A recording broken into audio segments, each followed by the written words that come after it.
I'm Tara. I'm Ryan. We love Disney movies. So we decided to watch them all, from Snow White to Frozen 2 and beyond. Each episode will watch a different Walt Disney Animated Studios film and tell you all about it. Did we like it? Does it hold up? Who's our favorite hero? Or villain. We'll give you history and fun facts about each movie. And sometimes we'll invite our friends to watch along with us. So put on your tiara or your evil crown and join us on our adventure. This is Tara and Ryan's Princess Diaries. Hello listeners, we are back and today we are going to talk about The Great Mouse Detective, and we have our second returning guest. We're so excited to have her back, Miss Amanda. So hello, Amanda. Hello. I guess Yay. You all really loved the impression of that one guy. I forgot his name now. Burr, burr, burr. Oh, I forgot who you did. I forgot about that. Gregory What Peck. was his- You Yes, all just Gregory missed Peck my impression. Gregory Peck impression so much that I had to come back. I know, we loved your Gregory Peck impression. If you guys haven't listened to the Alice in Wonderland, Amanda was our guest on that one. It's one of our. It's a top episode. It's a great episode. It's a lot of fun. It is So fun. definitely check that one out. But today we are talking all about The Great Mouse Detective. It came out in 1986 and it received an 80% on Rotten Tomatoes. And I kind of wanted to go around and kind of hear about connections. Well, because you haven't seen this I've one. not seen it, no. So let's- it's one I haven't seen, so I'm excited to watch it. Yeah, Amanda, why did you want to come back and do this one? So this was a huge staple of mine growing up. I remember nothing about it at this point. And sort of related to you, Ryan, about how you tend to watch Disney movies or your mom writes off Disney movies and stuff like that. So this is sort of like that too. My mom has a huge thing for anthropomorphic mice. And Well, apparently so did Walt Disney and the Disney Company. that's true. She collects things that have mice with them and all of that stuff. So I have a feeling that this was a staple because of my mom. And the only thing that I remember about it was the main mouse going Basil all the time. So that's all I've got. I remember being scared of this movie when I was very young. So it's 1986, so I would have been 5 when it came out. And I have a very distinct memory of seeing it in the theater. And I can tell you that I kind of remember it, but I can remember very specific scenes that scared me, and I don't want to. We'll listeners, if you probably don't. I don't know anyone who actually listens to the first part of the podcast, stops it, watches the movie, and then along with us. But let's see, when we'll talk about it once we've seen it, so we can tell them. But there were certain parts of this movie that really scared me, and I very distinctly remember. I talked to my mom this morning and asked her if she remembered it. I think I might have seen it with my grandmother. Yeah, it sounded like that was probably the case. I remember distinctly, if this one is one I truly saw with my grandmother, I remember seeing 2 movies with my grandmother. One was this one, and the other one was Teenage Mutant Ninja Turtles, which she hated. So I think she probably would have been into this one because it's based off of Sherlock Holmes. I think and she loved British. I don't know. Well, she does. Yeah, I don't know if she had it so much then, but later, her and her husband Dave used to watch a bunch of this stuff. I'm sure. Yeah. Dave feels like a big Sherlock Holmes guy. I remember. You were also a Sherlock Holmes guy. You really like Sherlock. I do. I have read some of the actual books, and I was going to read ones before this one because I thought that they were based on Sherlock Holmes. Turns out, this one is actually based on a series of novels called Basil of Baker Street that ran from 1950 something. I have my notes here. I'm sorry. 1958 to 1982, plus 2 more were done in 2018 and 2019 by a different author. It was originally by Eve Titus, and then Kathy Hapka did the 2 new ones. So if you guys are into that, I was kind of disappointed when I read that because I've been trying to kind of read, especially when they're short little books like I did it with Black Cauldron and Secret of NIMH. But yeah, they're based on that. She named this character Basil. I have this too. Okay. Yeah, but you can say it. Well, she named him after Basil Rathbone, who played Sherlock Holmes a lot. But he played Sherlock Holmes in 14 films. In 14 films, including this one.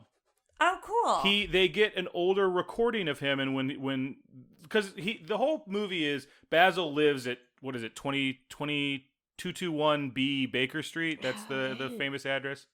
Yeah, it's coming back to me. Yeah, I feel really bad that I just told Tara's like, Sherlock Holmes, and I'm already gonna like start ruining. Yeah. Being a fan of Sherlock Holmes. So he lives in like the basement.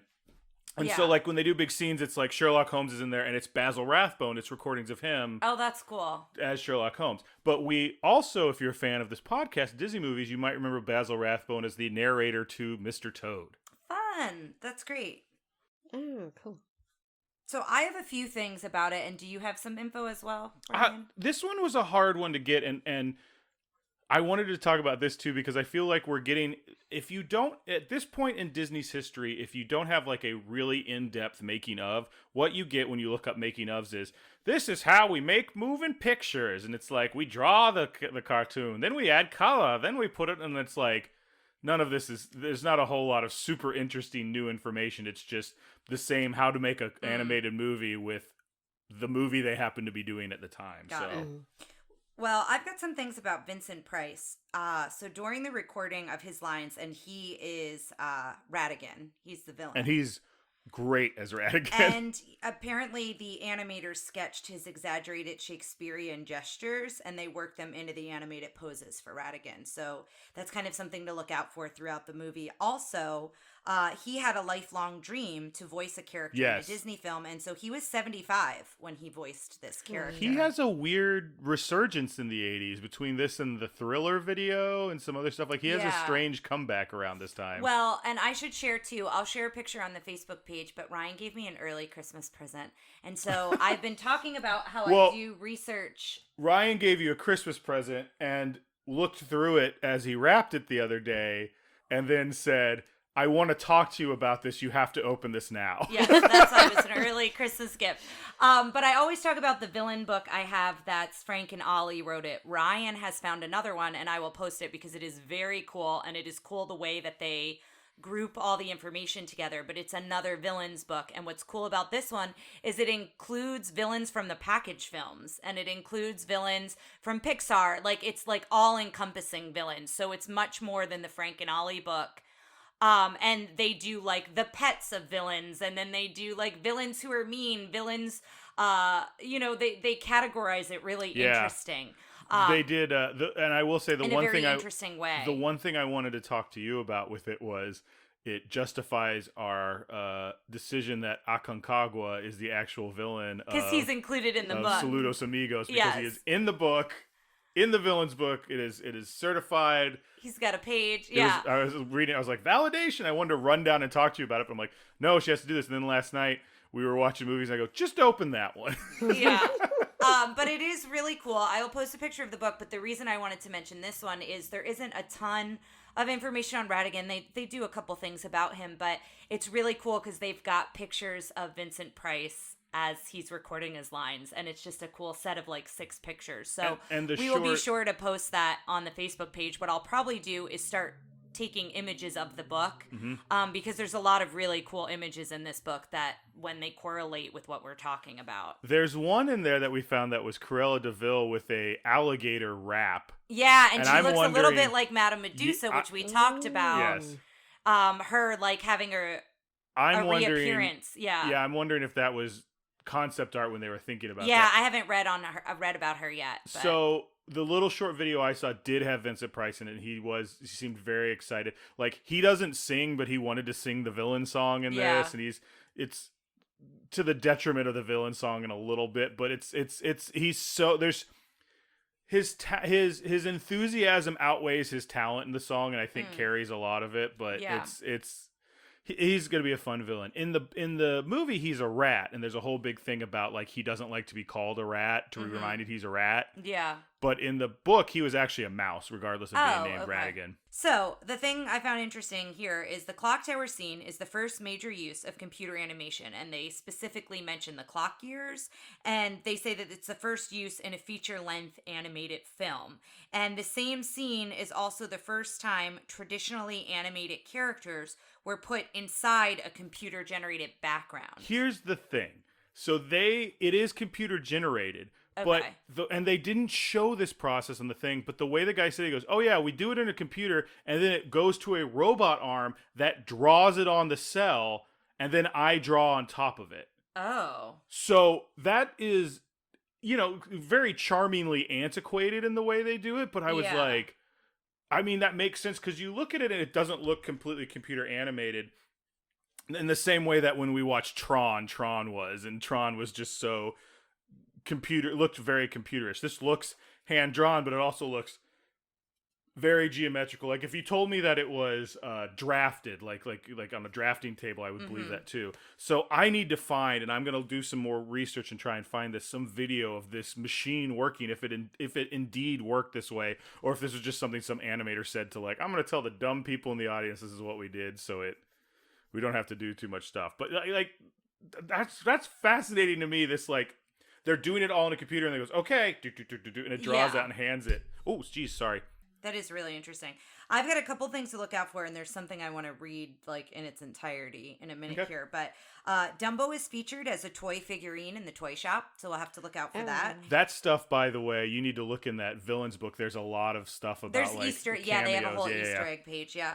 And this is fun because Amanda was with us for Alice in Wonderland. Bill the Lizard makes an appearance in this film. Nice. So I love Bill so much, and Bill can be seen in the bar scene. So we'll have. He's one of the like goons. He's one of like Radigan's goons. Okay. He's not hidden. He's not hidden. Like they have a song, and it's like two mice with their arms around Bill.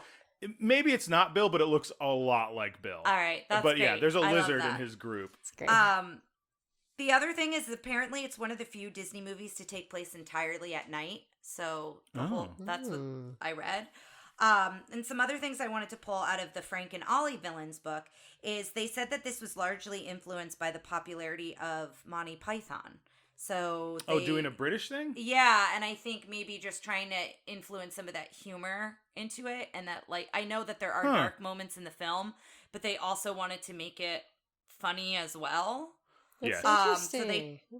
Cool. Yeah, so they talk about that a little bit, and then they say here too that they were trying to recreate animation of the past, is what I wrote. They kept talking about how like these films were not as good as the ones in the past. Like they were part of the learning curve. And Jeffrey Katzenberg specifically said this, that like without these movies, they wouldn't have had Little Mermaid. They wouldn't have had Aladdin. Absolutely. And they said that, everything about this movie is pretty good as opposed to great. So like the music is passable, but it's not amazing. And like they go on to like compare all this stuff to say, this movie, and I think Oliver and Company, they say as well, was a big learning curve that then like pushes them into like the films that everyone remembers by Disney.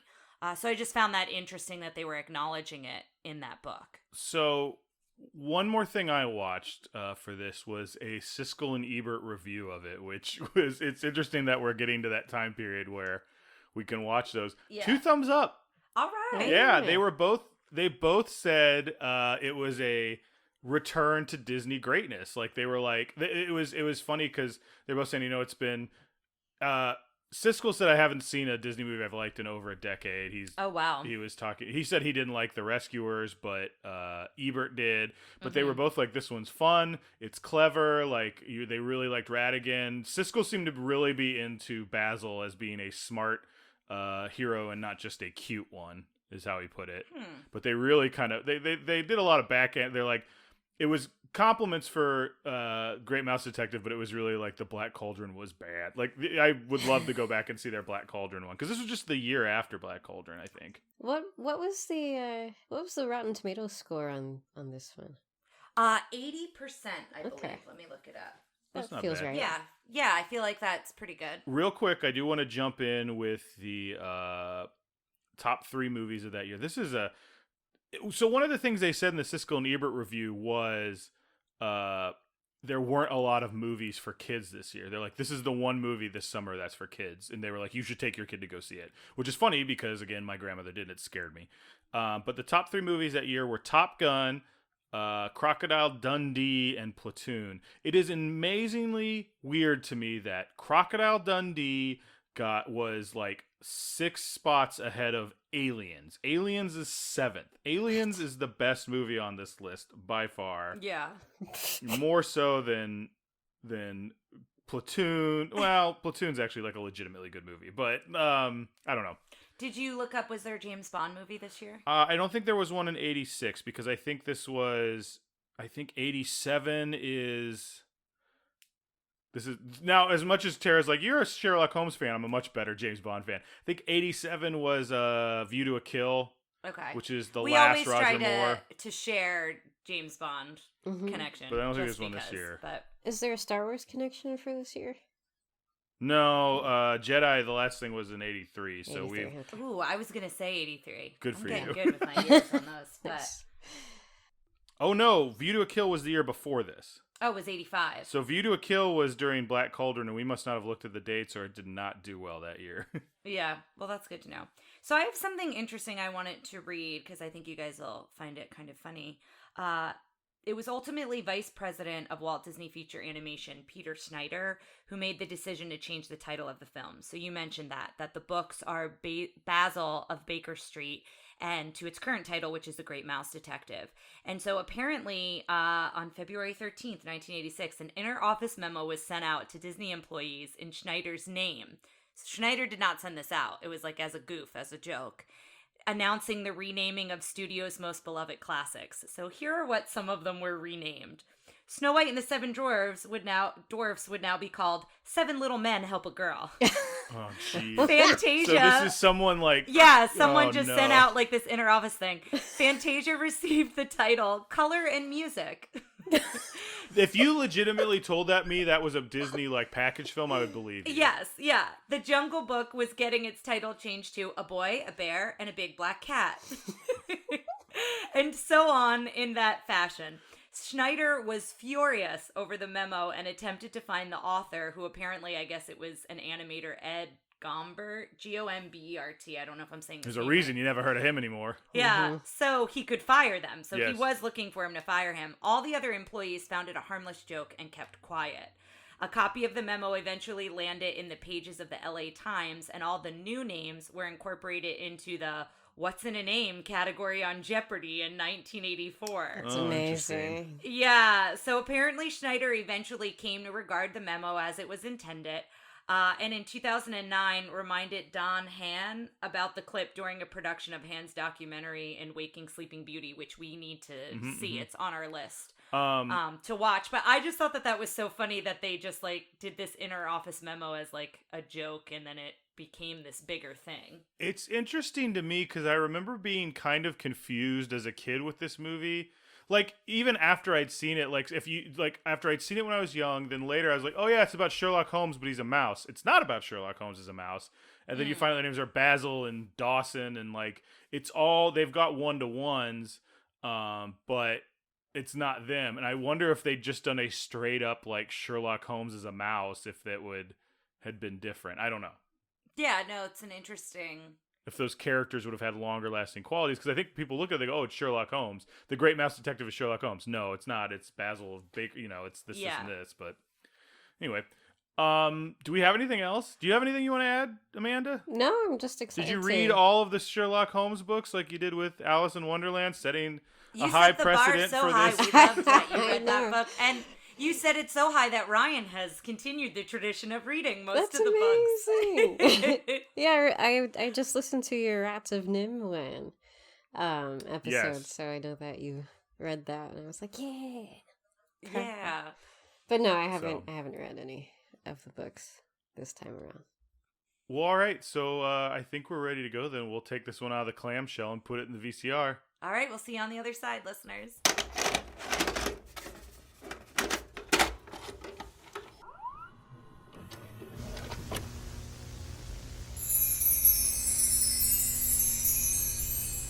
All right, hello, listeners. We are back, and before we dive in, I'm kind of curious. Amanda, you had mentioned, like, as soon as the opening scene, like, you started remembering things. Yes. What was it like? Because it was something you watched a lot, but then had no memory of as you were older. It well, I didn't know if I would enjoy it as much as I did when I was a kid, but like but I enjoyed it pretty thoroughly, I thought. And yeah, there are some scenes where like I really there were a lot of scenes that I could remember, and then a lot of them, like the scary ones, I didn't. So maybe it might be like a selective memory thing, because there were a lot of scenes where, you know, it was kind of intense to watch.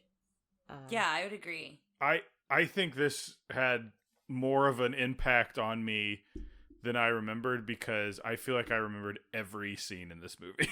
Interesting. I was like, oh, now this is going to happen. Oh, yeah, now this is going to happen. You were like, saying I was like, that, oh, here he comes. I don't think I realized you knew it as well. Yeah, and maybe you didn't either. No, I didn't. I'm like, surely there's stuff I'm forgetting. No, I remembered just about everything. Yeah. I was like, here comes the first thing that scared the heck out of me. Oh, here comes the second thing that scared the heck out of me. And spoiler, pretty much all of them are Fidget who scared you. He is a very scary... I like Fidget. Like, I think he's kind of a funny. He reminds me of goon. Creeper from the Black Cauldron a little bit. Yes. He's got a similar feel to him. But he definitely, when he does his, like, get really close to the camera really quick bit where he looks like a gremlin. Like, Gremlins scared me a lot when I was a kid, too. I love Gremlins now. Well, the first one, I think, is much scarier than the second one. The second one's more comedic for Gremlins. I also grew up at a time where I was very young and I was seeing commercials for Gremlins and a lot of scary movies.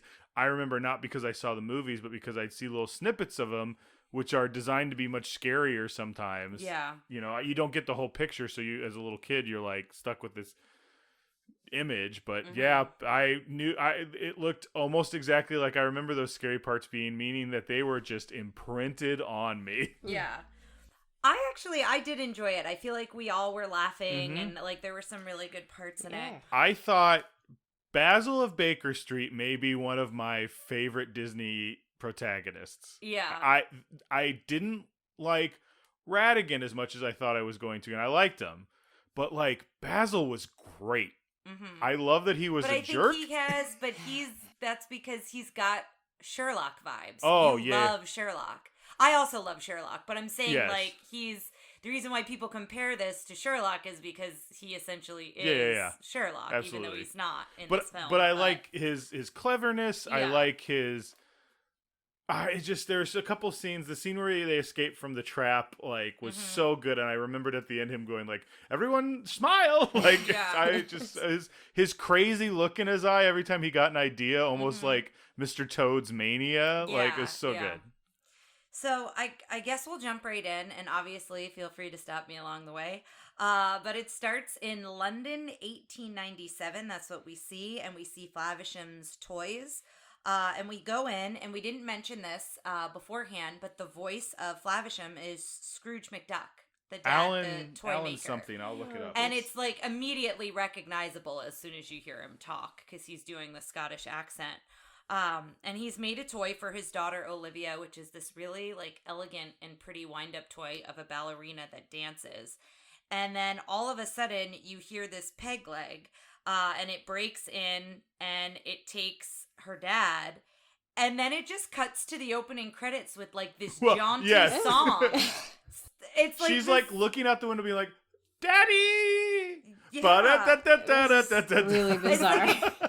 Yeah, it's so weird. It's like such a dark opening scene, and it is very scary. It's the first scene that Ryan mentioned scared him. This is scene number one that scared. It's the first scene. I think it gave me anxiety for the rest of the movie. And understandably so, because he kind of like just busts in, and you can't exactly make out what Fidget is at this point. Like he's a gremlin. Yeah, like it's hard to like really tell all of his features. Yeah. Alan Young, voice of Scrooge McDuck, in Hiram Flavisham, just the most like Angus McAngusy of like Scottish names.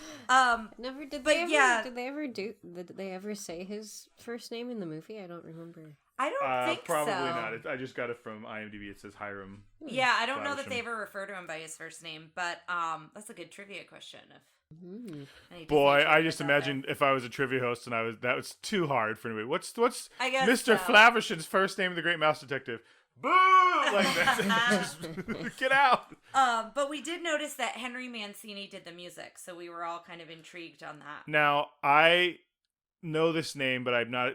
Let's the two music experts here tell us a little bit more about I've already forgot his name. Something Mancini. Henry Mancini. Well, I know him because he worked on the song Moon River with, I believe, Burt Bacharach. Yes. So I know. But Amanda, you were mentioning just like jazz in general. Yeah, he's like really what's that one that's like do do do do do? Oh man, I have to look it up now. Hold on. Did he have anything to do with the Pink Panther? Yes, that was him. Yeah, that was. He made a comment about it in the. They have him a little bit in the thing in the YouTube video. Yes, he did the music for the Pink Panther series. Oh, okay. As well as Moon River from Breakfast at Tiffany's. Yeah. Yep. Enjoyed a long collaboration composing film scores for the film director Blake Edwards, one-time husband of Mary Poppins herself. Yes. Mm-hmm. Her second husband. I don't remember. I'm looking at his list of compositions, and I don't know what I'm thinking of. But yeah, he did do Pink Panther. So I know that I've just played a lot of his stuff before, but I don't. Yeah. And in the thing I saw, he was talking about like he done animation before, quote unquote, because they have all the animated intros of the Pink Panther movies, which is not something for the podcast, but it's definitely movies you and I should watch at some point. Yeah. But he was like, but this is like really working with animation, like it has to fit in and stuff. That is just I compose a piece and then they'd kind of draw over. Well, and it's one like opening scene versus like an entire movie. Yeah. But then it goes to, we see Dr. David Hugh Dawson, and he's narrating. So he opens and closes the film, which is narration. The bit in Sherlock Holmes is Watson is writing the books. Yeah. It's not. It's Arthur Conan Doyle, but that's always he keeps them. He's like keeping track of their adventures, kind of a thing. I'd like to take a moment. I was complaining about this near the end of the thing, but I don't like Dawson because Watson, especially in some of the more modern takes in the Benedict Cumberbatch Sherlock and the Robert Downey Jr. Sherlock, speaking of another movie you should watch. Yes. The Watsons in there like have a purpose and like key in with him in certain ways. Usually in ways it's like Sherlock sees the details, he misses the bigger picture. I feel like that happened with Dawson. Yeah. Like he points out the list and I see your point, but I do think Dawson was more helpful than you're giving him credit for. No, I think Dawson in this was a comic relief at best. Yeah, he was, but also, like, I don't know, there's something about, for Sherlock and for Basil, like, they sort of have, like, they think so critically and logically that, like, the humanity of it, like, is something that Dr. Watson does, and something that I think Dawson does too, where it's like, you know, he's not. But I think, I'm sorry, I was going to say that I think the character, what was her name? The Flavisham's daughter. Olivia. I think Olivia was that in this. Like, she felt more like the humanity and being like, bringing Basil down to earth. And I don't know, I didn't find Dawson interesting. I would disagree with that, but everyone has their opinion. Yes, you're entitled to your wrong opinion. I'm not saying I loved Dawson, but I think, in my opinion, it feels a little bit too critical what you're giving to him, because I think he contributed more to the movie than you're giving him credit for. I think a lot of it has to do with, Martin Freeman's version of Watson in the Benedict Cumberbatch Sherlock is so good that this one was just kind of, not bad, but just to me it wasn't much of anything. In a movie full of people who felt like they were just like loving their roles and the way they were animated and the way they were voiced, this character just didn't feel like that. I thought Basil was great. I thought Ratigan was great. So as Dawson's narrating, he finds Olivia crying and she's in a boot. She's basically like keeping dry. It's like pouring rain. And she basically says, you know, she's lost. She's trying to find Basil. I'm going to say it as Basil because written and read like that. She's trying to find Basil of Baker Street. And so they go searching together. You find out that Dawson has come back from serving time in Afghanistan. And so he's back in the area and he's like, I believe I remember where Baker Street is. So they find it together. I find it interesting that the mouse world also has like an army that is sent out to Afghanistan and like the parallels, like whatever happens in the human world also happens in, like, what was wrong with the Afghani mice that they were being like, I don't know, patrolled? It's similar to the Rescuers where like there's a version of the United Nations that's all.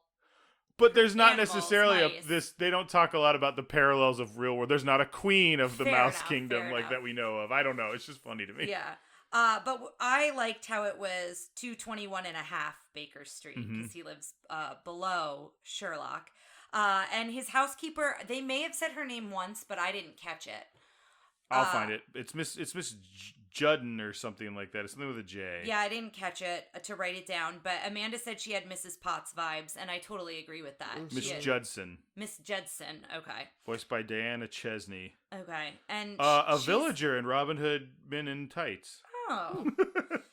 She's his housekeeper, so, she's kind of keeping herself busy, and then she sees that Olivia's soaking wet, so she's, tending to her, and I like how they ask if Sherlock's home, and she goes, luckily he's not. Yes. She is kind of put upon, which so is the woman who... Mrs. Hudson sounds right, she lives maybe? below I'll double check. Sherlock, right? Well, I think she's the landlord. Yeah. It's her place. Yeah. So she has a very similar vibe to that in the original stories. But then Basil comes in a disguise. So this movie, I think, is going to rank pretty high in the doesn't hold up areas in some ways. In some parts of the film, yeah. But he comes in as a disguise, and how would you guys describe it? Asian and wrong. Yeah, because I don't know how else to say. Yeah. The part that's funny is that he looks like he's a very large mouse, and that deflates to show that he's actually very skinny. Mm-hmm. So that I thought was a funny bit, but because he was in this kind of inappropriate Asian dress, yes, it was less funny because of that. It's very Fu Manchu, Fu Mouse Chew. Yeah. I hope that's not inappropriate, but no, but it's that era's unfortunate look on Chinese immigrants. And they never explained it. They never they just they explained that he was, I think, chasing down Ratigan, right? He was doing the lead with Ratigan, but they never explain the bit. It's kind of like the Asian cat in Aristocats. Well, okay, at least the idea was. I think the idea was this couldn't be Basil because it's an Asian mouse, which is ridiculous. And then he pulls the mask off and it's him. And I think you could have done that with any race. The cat in the Aristocats. I was also going to say the cat in the Aristocats, they're all different nationalities. So it doesn't fit in because it's still very wrong, but they're all different nationalities. This just seemed like this was apropos of nothing. It was the idea that I think in 1986, the still idea of look at this Chinese person was a joke. Yeah. They weren't characters. They were jokes. I'm saying apropos of nothing as in it doesn't contribute to the story. Yeah. Like Amanda said, they never explain it. It could have just been a fat mouse that ran in with googly eyes. That was the other thing is they had eyes looking in many different directions, which is the mask is ugh. Yeah. He was round like Dawson was, so he could have just been a regular mouse that was Dawson's size. And also the fact that he was coming in with this incredible manic energy is for him to be like, who are you? What's going on? And him going, oh, boop, boop, and being a completely different mouse still works, but... Yeah. But anyway, I wrote after that, eccentric and oblivious. It's okay, because the movie gets more appropriate when he just hands Dawson a gun. yeah, which also happens very soon here.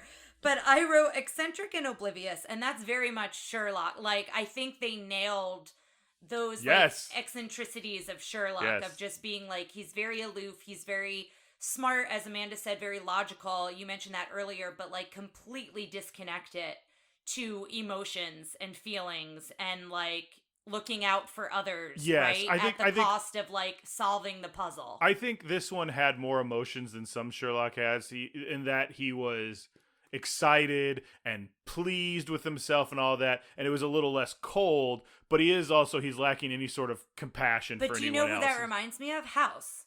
I feel he's a very and House is based off of Sherlock in a sense, and I feel I kept seeing glimmers of the character House because we've rewatched that recently. I think he was more palatable to a young audience than House. Oh, obviously, agreed. House is more adult content, but I feel the having to solve the puzzle, right? That drive, I feel is a very strong House characteristic.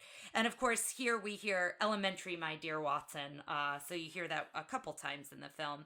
And, he knows exactly who Dawson is. This is how we find out he sees his coat was stitched, and he goes into, why he knows he's come back from the war. And so we see how his mind works. And it led me to think, this is a sidetrack, but we're going to have to put one of them up on the Facebook page. Well, the problem is they're incredibly inappropriate, but we'll put a warning. But it is the Pete Holmes show when he plays Sherlock and he meets Watson and he does all that where he's like, you're favoring your left leg, which means this, blah, blah, blah. And then the other guy's like, you're absolutely wrong. None of that is correct. And he keeps getting it all wrong. And it's one of the funniest skits it's very funny. I've ever seen.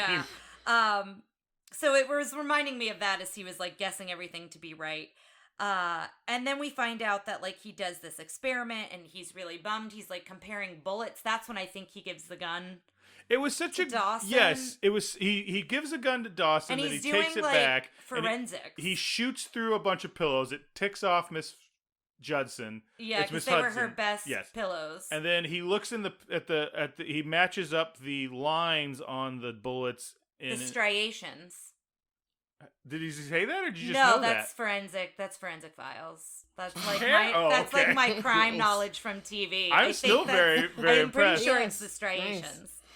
Nice. Wow, but he's matching those up, and like they don't match on one side. He's like, no, but it's a good way of showing the audience like you kind of get what's going on without it ever being explained. Yeah, and then he says another dead end, and then he goes to play his violin. And he gets so depressed when anything doesn't go his way, which is a great lead up to later. Yes. But yeah. And you said in the book he doesn't play violin, he plays... In the book he plays flute, but I think they wanted to just make him flat out like... Sherlock plays violin. Yes. And so then it cuts to Fidget, and so... Or does it cut to Fidget? No, this is when what's-her-name mentions Fidget. Sorry, sometimes I have to, like, reinterpret my notes. So Olivia this whole time is trying to tell him, like, I need your help about my dad. And then when she mentions Fidget and describes him, now Sherlock is excited again and he's interested because Fidget is connected to Professor Ratigan. And he describes him as a genius twisted for evil, the Napoleon of crime. So I like how he describes him. And so then he tells the story. He's been chasing him forever. And then that's when Ryan mentioned that this movie is full of rolled R's. Oh, it's lots just of rolled R's that British... you can't do. You can't roll Oh, your no, R's. I can't. Yeah. Well, I couldn't say R's when I was a kid, right? Oh, I didn't know that. I had to go to speech therapy to learn how to say R's. Oh, that's so sad because your name's Ryan. Well, the story of it was I went to a friend's birthday party and he said, there's another kid there. And he goes, I'm so-and-so. What's your name? I'm like, Wyan. Oh, I didn't know and that. he goes, Wyan? Your name is Wyan? Oh, blah, blah, blah. And I punched him, and they said, well, we should probably take him to speech therapy so he can learn, because this is going to be an issue moving forward if we don't fix it. Good for you for standing up for yourself. Yeah, so that might have something to do with I can't roll R's, but... This is sort of an aside, but, like, the English R, like, the position of your tongue in the English R is different than rolling your R's. Like, when you roll your R's, your tongue has to be like at the top, like right behind your teeth. Yeah, like up by your teeth. Yeah. Okay, well let's try. What's a word I can try on? Yeah, I'm really bad at it, and I'm Latina, so. Like, would you do it like? Everyone say Ratigan real quick with a rolled R. Tara, you go first. Ratigan. Okay, now Amanda. Oh, that doesn't roll off the tongue. But... I am also very bad at rolling my R's. Okay. So, Ratigan. I can't. I end up growling. I'm like in the back of my throat. Like just like that, right? I can't. I couldn't. You can't do that. Ratigan. So you can't do this. Oh no! I just end up sounding like the Sand People in Star Wars. Oh, or like Chewie is choking. Yeah, like the Tibetan throat singing, I feel like, is what you go into instead. Yeah. All right, well, that's all good to know. So then we cut to her father. So now we see Flavisham, the toy maker, with Ratigan, and he's designing something for Ratigan. And he ruins the device, and the device is creepy when it just breaks down, like it's just gears. Yes. And we see that later on. And then, he says he's not going to do it anymore. He doesn't want to work for him. And then Ratigan threatens his daughter. He says, well, you wouldn't want anything to happen to Olivia. And so then he starts working again. So then he gives Fidget this list. And on the list includes capturing Olivia. So he wants her to bring Olivia back and get tools, gears, girl, uniforms. Yes, yeah. So then we see Ratigan and the gang. So he wants to become the supreme ruler of Mousedom, And he's kind of describing what they're going to do because there's this Queen celebration of being in reign for 60 years. And Bill's not a cameo. He's just a small Bill is part in this it, movie. and it's really great. But they break into a song and dance, and this reminded me a little bit of Gaston's song where, like, everybody's pumping him up, like, everybody's cheering him on and making him feel good about himself, like he's so smart and so clever and all of these things. Yes. But I feel like in this one we find out pretty quickly this is out of fear as opposed to out of admiration. Yeah, so I would agree with that. I have something about that. So, like, my favorite Christmas movie of all time is The Muppet Christmas Carol. Yeah. And have you guys seen it? I'm sure We saw it we watch 2 it days every ago. year. Oh, yeah. Yeah, we watched it like 2 days ago. Yes. So, like in the beginning, how like the mice who are employees of what's his name, and they were like, Scrooge. yeah, it was Scrooge, and they were like all like, just like shivering and complaining, and Scrooge is like, do you want like a job at the end of this month? And they all sing, "This is the island in the sun." In the sun. That's my favorite part. Amanda, you've literally described Tara's favorite part of the movie. My favorite scene is like heat wave, and then and they're all like, yes, they cower. Yeah. They like immediately like they're all in support of Bob Cratchit of Kermit, and then the minute that Scrooge says something that doesn't agree with Kermit's opinion, they totally change. Yes, and agree with Scrooge. Yeah, and this I agree scene with totally you. reminds me of that. It's very similar here to where, like, they're all in agreement of him and supporting him. And then there's this one mouse, Bartholomew, and he becomes drunk in the punch. So there's a lot of firearm smoking and drinking. I know we'll cover that later, but it's throughout this film. Yes. But he gets drunk in the punch bowl, and he refers to Ratigan as a rat. Yeah, but that comes back later because first we see Ratigan elegantly playing a harp. Remember when it cuts and like it goes from like bright colors to all blues and he's playing the harp. Well, the thing I love about Ratigan is he's got a very Captain Hook vibe of where he's trying to be very elegant and very above where he's at. Yes, playing the harp. Well, literally, he's literally trying not to be a sewer rat. Exactly, yeah. And so then that's when Bartholomew says Ratigan is the world's greatest rat. So it's actually, he looks at it as it's a compliment, but Ratigan's like, you're calling me a rat. And we find out very early on, do not call him a rat. Mm-hmm. And so then he rings his bell. And here is moment 2 that scared 5-year-old Ryan. And it's Pavlov's dog situation where like every time he rings his bell, his cat, I wrote the cat's name down. Felicia. Shows up, and the cat is giant, is very big compared to all of them, and the cat eats Bartholomew. Like, we see it in the shadow of her mouth opening and Bartholomew, like, kind of dropping into her mouth, and then they cut away. But he's gone after that. They show everyone, you hear gulp, and then meow, and then you hear everyone. And everyone is so, like, Bill is in that scene, and he takes his hat off, and everyone's, like, so scared for Bartholomew. And then, like, Ratigan looks at them, and it's very similar to that Muppets Christmas Carol scene where they all smile and they go back into, like, the boisterous song. Yes. To celebrate Ratigan again. And then we cut back to Basil, and he sees, Olivia sees Fidget in the window. So Fidget goes to try to get Olivia, I think, before he goes to get all the other stuff. And I like this because he never gets her name right. It's Flamhammer here. And again, that's just showing that, like, he's not really concerned with her as much as he's focused on trying to find Ratigan, and she's just helping him with that. So he keeps saying they've got to go to Toby's, and Olivia wants to come, and he doesn't want her to come, and she winds up joining them on the adventure. And I love that we see the shadows of Sherlock and Watson. Like, we're upstairs in Baker Street. We hear them talking.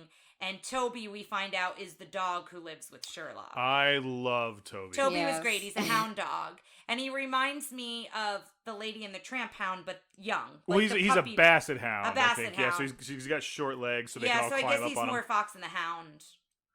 Kind of, yeah. But, his personality just reminded me a little bit of the Hound from Lady and the Tramp, but as a puppy, like what he might have been as a puppy because he's older and trusty. Yes, yeah. I love when he's I love his relationship with everyone. Like he hates Dawson, rightfully so. He he's super friendly with Olivia, and I love when he's like the opposite of Basil where he's like distracted by Olivia and is like Basil has to bring him back. And I love him in Basil when Basil like shows him Fidget's hat and he's like, you got this. He's like, he like immediately gets serious. He's like, yes, that's right. He's a villain, a scoundrel. Like, yeah. He's a fiend. Yeah. And I like that Olivia, before she leaves, she sticks all these crumpets in her pocket that the housekeeper had made. She like, takes them with her on the journey. okay. Dude, like not like she's hiding them. As Basil's telling her, you're not coming with us. And she's like stocking up to have snacks with her. And then she gives one to Toby. So immediately they have a good relationship. And I wrote, does this remind you of anyone? Because she's like scratching the belly of Toby, and then Basil tells Toby to sit, and Toby won't sit, and then Olivia tells Toby to sit, and she sits right away. Who do you think this reminds you of? Give me a break. She listens to me. Sometimes Lady has selective listening, and I will say she has it for both of us. That's what I'm about to say. It's not like there's one of us over the other one. That scene could be reversed any day. But there are times where like one of us is asking the Lady to do something, and she's an angel and is usually a great listener. But there are times she has selective listening. She's got those huge ears. She can't help but listen. Oh yeah. But yeah, that whole scene just reminded me of like what we go through with Lady a lot. But I just love that she's like scratching Toby's belly at one point. Like they become like the fastest of friends. So then he sends Toby to find Fidget, as you mentioned, with the hat, and they're kind of off. They're all riding on Toby, and Toby is basically their mode of transportation throughout this whole thing. So then he calls her Flamchester. So I think that's Do you have them all written down? I think those are the only two. I don't think he refers to her as anything else after that, but I just thought that those were funny. I love when he clips the leash to Toby too. And like that, and he like flies, like he's like. Because what's he gonna do? Yeah, like he's literally holding on so Toby will just drag him along.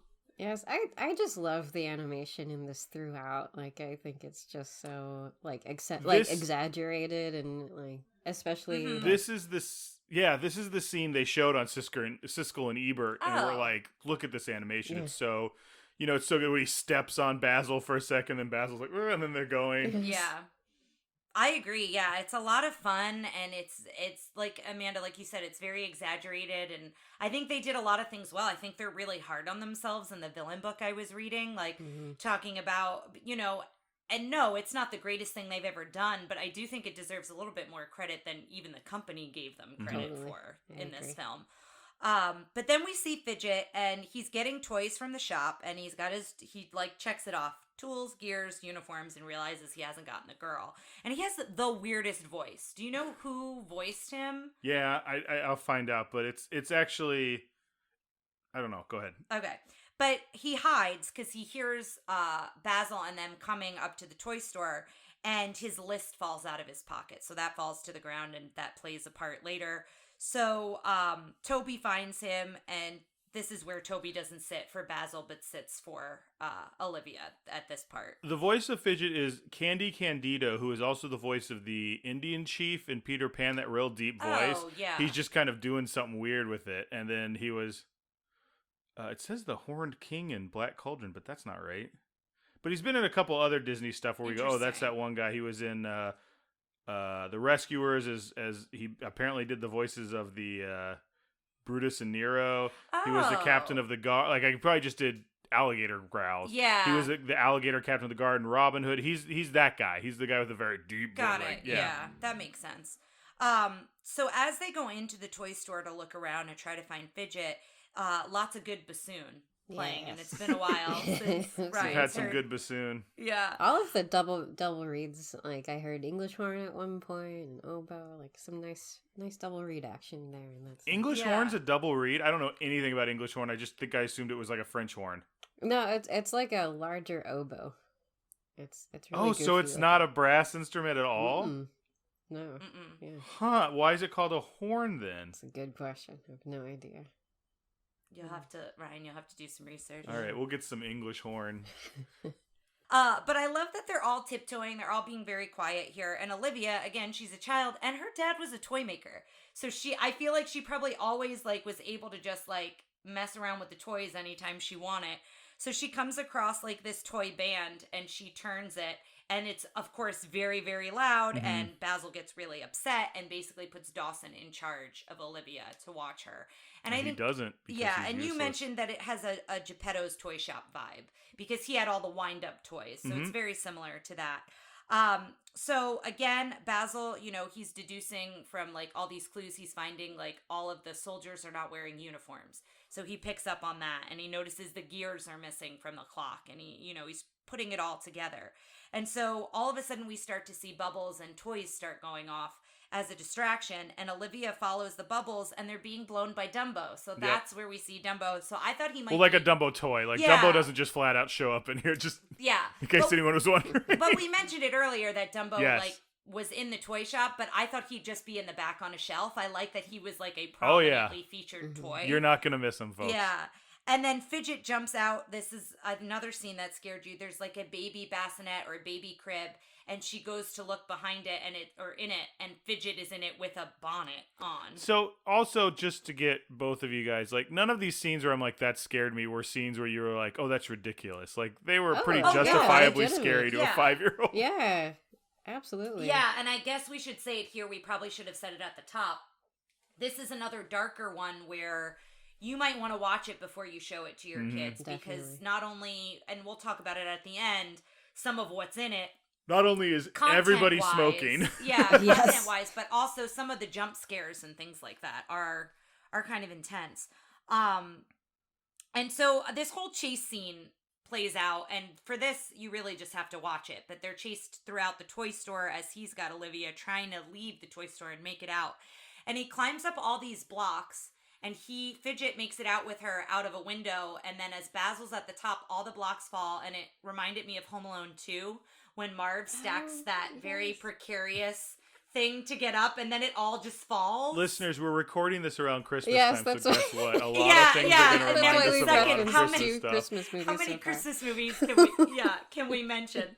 But it does remind me of that. Dawson is then very sad and down on himself because he should have watched her closer. But Basil also kind of rips into him here. As well he should. Dawson was wrong. Okay. And then he smokes his pipe. So this is when we see Basil smoking a pipe. The smoking before this is Radigan. He's got one of those cigarette holders. Yes. That's very prominent. Like the Penguin or Cruella de Vil. Yes. Yeah. And so then Dawson pulls out the list. He keeps trying to show... A list he found earlier, and if he would have shown it to Basil when he first got the list, Basil maybe that would have saved him the 15 minutes. He tried. Basil kept ignoring him and telling him to be quiet. He tried to show Basil the list. I don't remember that. I think you're seeing things through Dawson-colored glasses. No, it happened.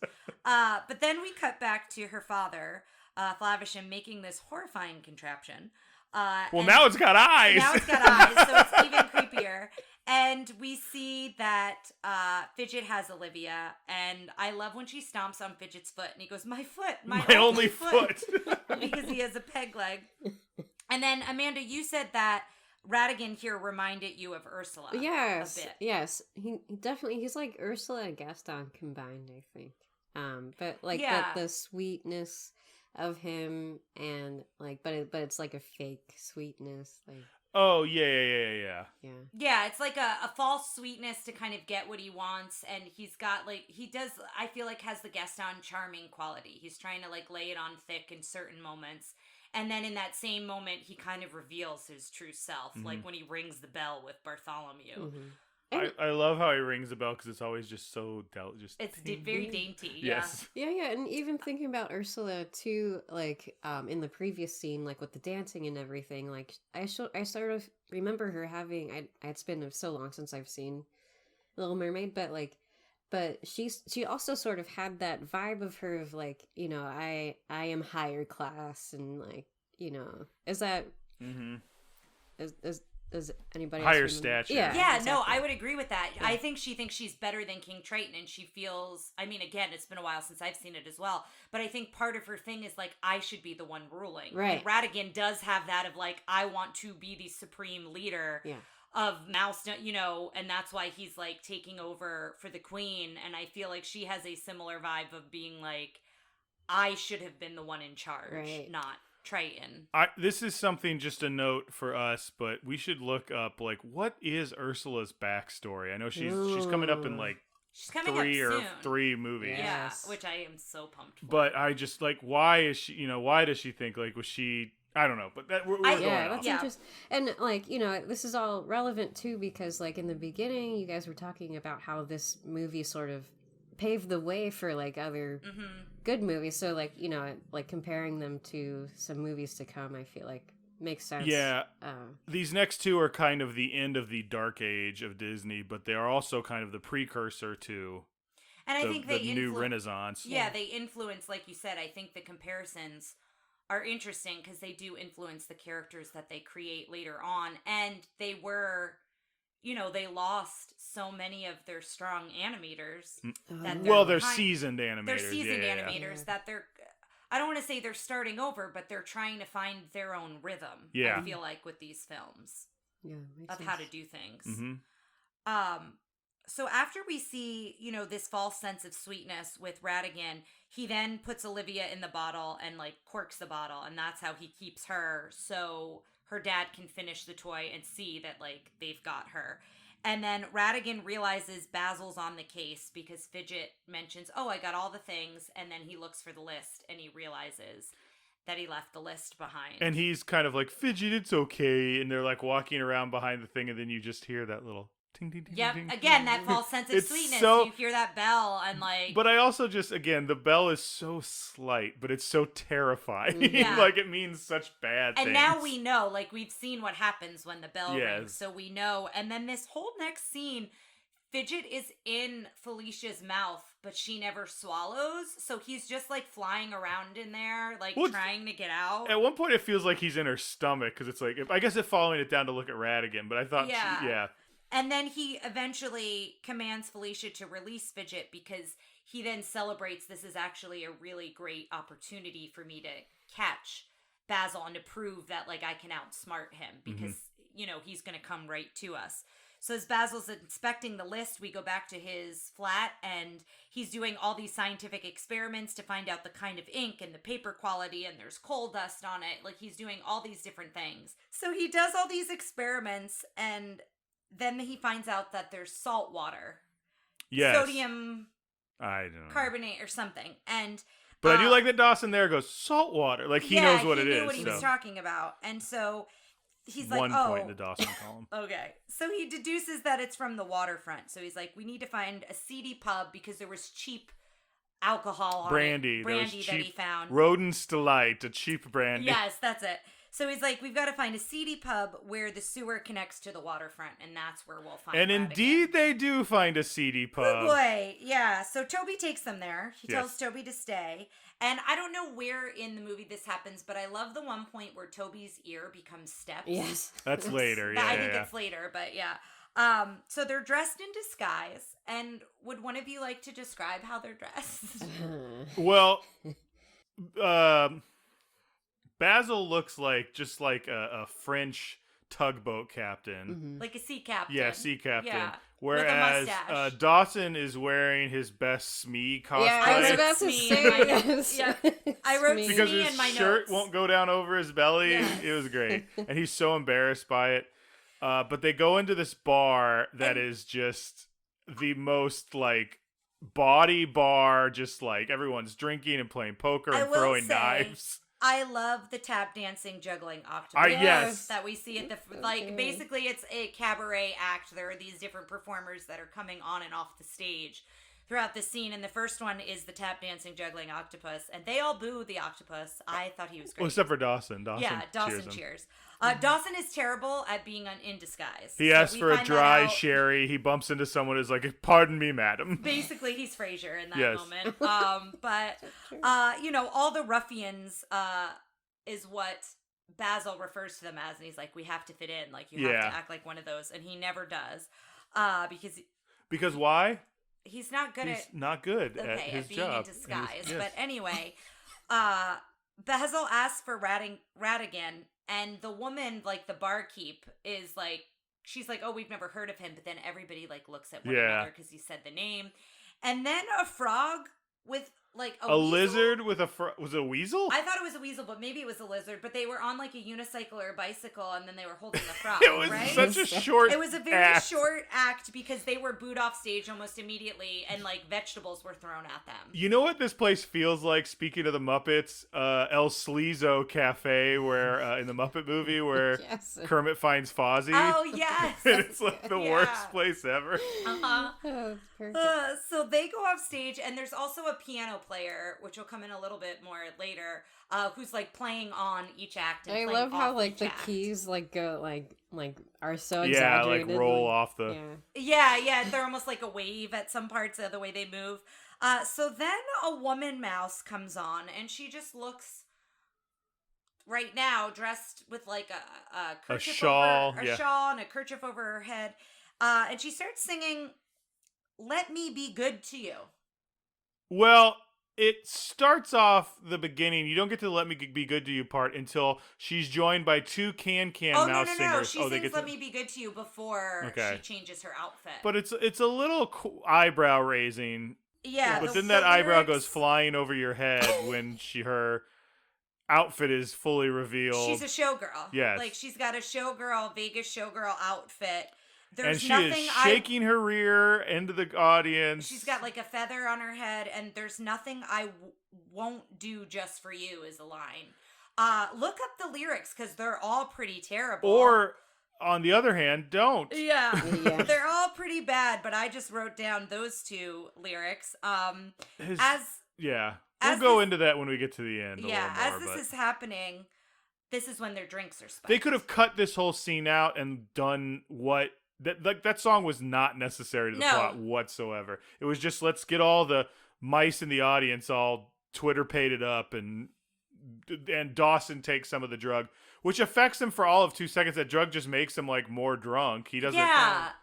It's very dumb. But they really didn't. I like that he joined the stage with the other girls. Though I thought that was. I also feel like that could have been a background thing instead of focus. Like just put them up there and then he's up there. Like instead of it being like a song and dance number. Yeah. They look a little bit like Madeline Kahn in Blazing Saddles, like that kind of showgirl. Like I'm tired.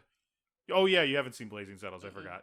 That's okay. You can still say it because listeners probably have. Yeah. They know what I'm talking about. But yeah, I agree with you. I don't think that this song added anything, and I like that Dawson went up there, but I think like you didn't have to make a whole song the focus of it to get especially him the up song all about I will make men feel good. My job job is here to make you feel good at the pleasure of men. Yes. Yeah, it's problematic. It's very problematic. Yeah. So that happens. Basil pretty much realizes that the drinks have been drugged, and that's when we said Dawson chugs his, and that all happens. And then he hears the peg leg, and he sees Fidget, and so he's watching Fidget. And then once Dawson's on stage, he winds up falling onto the piano player and the piano player goes to hit Dawson and misses. Yes, and my favorite trope in bars is the bar fight started by someone missing someone else. Yes. So the bar fight ensues because the piano player misses who he's going to hit. And then this is when all the guns come out. There's like a bunch of guns in this and scene at one knives point. And like... Yeah, there's like fighting and guns and there's like everything. And then as this is all happening, Basil finds the trapdoor behind the bar and they follow Fidget through the pipes. And this reminded me of when, any listeners who are from where I grew up, there's this delightful, wonderful restaurant called Anchor's Inn. It is walking distance from my father's house. But do you remember when we were all sitting around the bar and the bartender went down and you like lost your mind? I didn't understand. There's like a trap door. They keep like beer and like storage. But having those is apparently more of an East Coast thing. It happens especially in New York City and stuff like that. Basement. Yeah, we don't have basements out here in Texas. But I'm just like sitting looking at the bar, and all of a sudden the guy just goes, "Bah, bah, bah," and like disappears. And I was like, I thought he was doing that Austin Powers jokey thing for a second. I was like, what are you doing? Like to no audience. That's what it reminded me of, was that trapdoor behind the bar is kind of similar. But they follow him through the pipes, and made the comment about how they Oh, saved on animation because they just showed the pipes. It's a good bit, but it's like just showing the pipes and going up this picture of pipes. And it's like, don't turn there, and then one thing wiggles a little bit. It's like, oh, okay, we'll take a left, and it's like, that's funny, but I'm like, this is also saving them so much money on animation. Yeah. So then they find Radigan's hideout, and they see what they think is Olivia in the bottle. But then it's Fidget, and that's another little bit of a scary scene when like Fidget turns over and it's Fidget's face. It's in like that bottle. There's no music and like no sound. He's just like, eh. Yeah, like, it's so weird. And so I love this part because when Fidget reveals it's him, then this banner comes down that says "Welcome Basil," and there are these balloons. And that part was really funny. And then Basil calls him a sewer rat, and he calls him that a couple times. Yeah. So obviously that kind of gets under Radigan's skin a little bit. But Radigan says he's won, and all of his like henchmen and goons are laughing at Basil, and everyone's just pointing and laughing at, you know, how silly and stupid he is. You know, he's not clever like Radigan is. And he puts the two of them, he ties them up and puts him and Dawson in a mousetrap. And then all these weapons around him. And what is it called again? A Rube Goldberg? Is that it? Yeah, he's okay. So first off, he says, I couldn't think of the one way I wanted to kill you, so I'm going to use them all. And it was like an axe and an anvil and a gun. And then the mousetrap that they're in. Yes. So the idea is he's going to play a song on a record, and as the needle moves towards the middle, it's going to pull a string and then drop a ball that comes down, does that. But he's also recorded a song with a band that is specifically like, I win, you're gonna die song. Yes. It is the funniest concept, like, of any like Batman villain, James Bond villain thing. I love the idea that he's like, I've made a record and I want you to listen. The last thing you hear is my voice singing. Well, instead, what a jerk. Usually the James Bond villains always give away their plan. Instead of him giving away a plan, he's like, here's this song I made for you. Yes. But I've got to go because you were 15 minutes late and I expected you to be here 15 minutes early, so I can't stay and watch. So I've set up a camera that will take a Polaroid or take a picture of you. I guess not a Polaroid because it's 1897. Right. Well, here's a question. If he had been there 15 minutes early, would Radigan have just sat there and like sung along with the song? would he have done the whole thing live and then pulled he's like, oh, he's late. We might as well cut a record. Yeah. Do you know how hard it was to probably, I don't even know if they actually had vinyl records back in it was that 18 whatever. The phonograph, I'm talking about, they maybe had like wax cylinders. But anyway, the idea of him like, we have to press a records for my nemesis, like, it's just so ridiculous. But the song is a goodbye song, and then Amanda and I just started laughing about how it was a good, like, farewell song that we could use in therapy, and I look forward to hearing Amanda's version, because I think she's going to learn it. Yeah, I think I will. Like, it just is really catchy, and I like some of the lines of it, how, like, time flies and stuff. I thought that was, like... And none of it is like, you're going to die. No. Like, none of it is about that. It's just like... And you can change the words if you want to, like, apply it to the group you're using it for. But, yeah, it is really catchy. So definitely check out that song. But especially if you're a music therapist for older adults. Exactly. Yes, definitely check it out. But Radigan leaves on a blimp that Fidget is pedaling, and the pedals come back into play a bunch of different times. But I love that, like, that is what's powering the blimp, essentially. So the goodbye song plays, and then it cuts to the Queen, and you see in the shadows, like, the guards get knocked out, and then his guards go into place. And then they present her with a gift, and it's Fidget and the gang. And then you realize that what Flavisham has been making is a toy version of the Queen. So the Queen will, they'll be able to capture her and put the toy version out there to the people who are waiting to hear her speak. Mm-hmm. And it's a creepy version because she, like, jerks and twitches. Yes. It's not very smooth. And so it then cuts back to Basil and Dawson and the record skipping, and Dawson is trying to be like, you've got to get us out of this. Like, I know you can think of a way to get us out of this. And this is when you mentioned earlier that Basil is, like, so down on himself and is so... Yes, because he thinks he's lost, so he's like, whatever. And Dawson says, well, we might as well just start the trap early.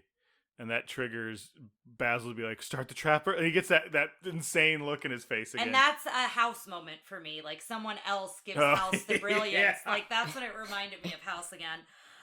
So the trap starts, and Basil figures out how to get out of the trap. This scene, if you don't watch this movie, look up this scene. Yes. This is my favorite scene in the movie, because he starts looking around, he's like, divided by the size of this isosceles triangle using so-and-so's method, blah, blah. All right, when I say now, and the song ends, and the ball starts rolling, as when I say now, hit it, and he hits it at the right time, and it catches on the ball. The mousetrap. And then it, like, pings something off that, like, shoots off the gun, that stops the axe, that cuts them in half, like the trap in half, so that they both get out of it. And then the anvil falls, but they're already out, and then it gets Olivia out of her bottle, and then Basil, like, gets out of his disguise, puts on his thing, grabs them, looks straight in the camera, goes, "Remember, all right, everyone, smile!" And then the camera goes off, and it made me laugh so hard. So good. And It's such a great scene.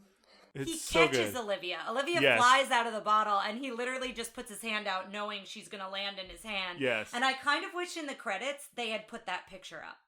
Like, I kind of wish that picture just, like, appeared in the credits, that they just, like, did a drawing or an animation of it. So like they'd went and gotten it developed? Yes, That's amazing. Yeah. I just wish we had seen it. But So if you like that, I really think you're gonna like the Robert Downey Jr. Sherlock Holmes, because, like, there's this part at the beginning where he's in a fist fight and he's thinking it through. He's like, all right, he's gonna go with this, and he's favoring his left foot, so he's gonna move like this, and I'm gonna, like, grab his hand, and it's all in slow motion. He's like, I'm gonna move here. I should hit him in the ribs. No, I should hit him here. No, I should hit, and they do that, and then they finally just do it. Oops, sorry. They finally just. I'm moving the heck out of this microphone.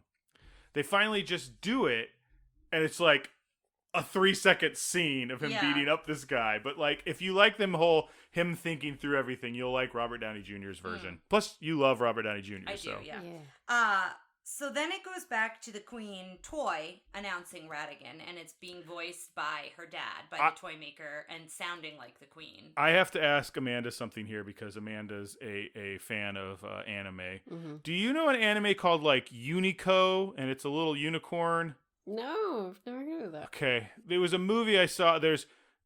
Another traumatizing movie. It's something I saw. There's one where he or she, I don't know, Unico could be either, fights this, like, wizard who used to be a doll that came to life. Oh, no. And he's got this voice that kind of sounds like the Queen, and it was the most, and he's like, I'm going to kill you, and it was, like, the scariest thing, and I'm listening to that Queen's voice going, oh no, like, it was, like, really hitting me with weird flashbacks. Okay, sorry. We will, when this, years from now, when we're running out of content, we will do Unico and the Island of Dolls, or whatever the heck it was called, and it'll scare me all over again. Okay. So she's announcing Ratigan, and Fidget is taking the Queen to the cat. Yes, to Felicia. Does Fidget ring the bell, I think? I don't think anyone rings the bell. I think Felicia might just be out there. Maybe, but so is taking the Queen to the cat, the real Queen to the cat. And Ratigan appears when the toy announces him with all of these medals. This, like, plush purple and, like, the white and the speckled, like, fur. Yes. The black speckled fur. I think he's got a crown. Yes. And then Amanda wrote cape drama, and he's got great cape drama. Did you notice, too, like, his tail was covered with the purple? Like, it was, like, a separate piece that was, like, covered over it. Or at least it looked like it anyway. The tail was the big identifier that he wasn't just a mouse. Yeah, so that was probably covering that up. And he has cape drama even before this. Oh, yeah. Yes. He's got, Totally. in general, he's got good Well, cape drama. his piece in Villainous is, like, it looks like that's this, and looks like he's got the cape. The cape is a big part of Ratigan. But I don't think we've played as him because... I have. You have? Yes, and Okay. I think you were just like, I don't know what any of this is. And I was like, Because well, don't worry I've not about it. watched Yeah. the movie, yeah.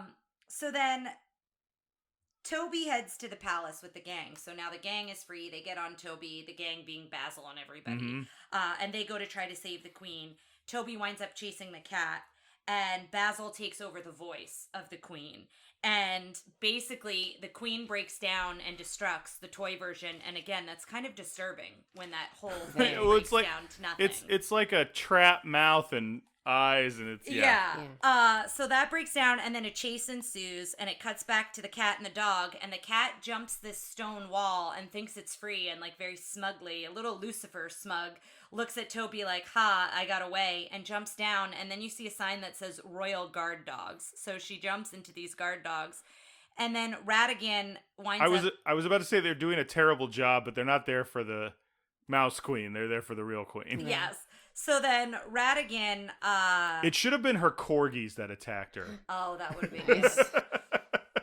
So Ratigan then takes Olivia to the blimp. And Olivia is so feisty. I like how feisty Olivia is. Yeah, like standing up to him and saying, Basil's smarter than you. He's going to save me. And Basil, again, he looks at the Union Jack flag. He looks at the flag. He looks at the balloons. He tells Dawson and Flavisham to get the balloons. And he creates his own version of a blimp, essentially. And then they use one of the air in the balloons to go faster. Like, they let the air out to, like, give them a push to go faster because Fidget is pedaling super fast to get away from them. And then Fidget says that they need to lighten the load and is trying to tell him we should just throw Olivia overboard. And Ratigan says, yes, we do need to lighten the load. And he just drops Fidget. And Fidget, for what we know, has died from a very high height into water. We watch the water move. Well, because he yells, I can't fly, I can't swim. Yeah, and then that's the end of Fidget. I think there was I remember reading or seeing something where he had another scene and they cut it out. Oh, okay. So I think he was intended to survive. Yeah, and then Ratigan starts pedaling himself, and he winds up crashing into Big Ben, into the face of the clock tower, and Basil, at this point, gets on the blimp. They get close enough that Basil's on the blimp, so all three of them crash into the clock tower. And then there's a fight in the gears, and this was the part we mentioned with the computer animation. Yes. And this part is really intense. Olivia almost gets crushed at one point by the gears, and Basil saves her. And Ratigan is chasing, and this is where, like, Ratigan becomes, like, fully formed as a rat again. Like, you're starting to see a rat again. Yeah. Oh. But, like, his clothes start tearing and ripping, and he's starting to run on all fours he looks instead like of being Beast. Upright. He looks like a combination of Beast and the rat from Lady and the Tramp. Like, his movements are similar to the rat and Lady and the Tramp. But I'm starting to see closer connections to this movie and the early Disney Renaissance, having seen it again this close. Like, you can definitely tell that this is they're figuring stuff out in this movie. Mm-hmm. Yeah, very much so. But he starts becoming very disheveled and becoming what he is, which is a rat, throughout this whole chase scene. And then they're on the, like, hands of the clock, and so they're still fighting and chasing one another and battling. And Basil falls, but rings the bell. He falls and he catches the remains of the blimp that are hanging out of the clock face. Yeah. And then he rings the bell, which I was like, what is that doing? I thought it was going to do something with the cat, but then the clock chimes. I think it was just to, like, make him realize the clock. I think to distract Ratigan, maybe? I don't really know. I don't know. But anyway, then the clock chimes, and they both fall from the top of the tower. So again, a villain falls from a very high height. Can you imagine if you're walking by Big Ben that night and you're like, what a beautiful night. Plack! And the rat just hits the ground in front of you. Like, what the heck?